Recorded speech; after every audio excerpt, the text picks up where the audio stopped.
கல்யாண சாப்பாடு தாங்க நம்ம வீட்டு மதிய சாப்பாடு. பிரியாணி, நல்லா தயிர் பச்சடி, கருணக்கிழங்கு வறுவல், பூந்தி வச்சாங்க.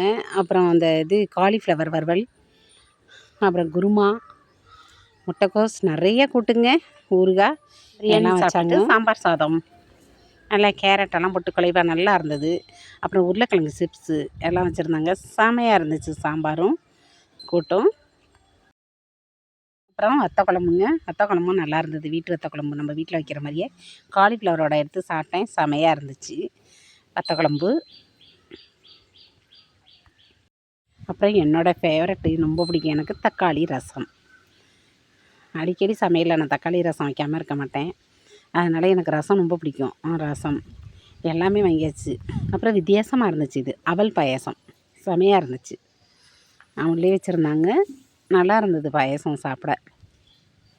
அப்புறம் தயிர் சாதம். அவ்வளோதாங்க எங்கள் வீட்டு கல்யாண சாப்பாடு. உங்களுக்கு பிடிச்சிச்சின்னா ஒரு லைக் கொடுங்க. பாய்.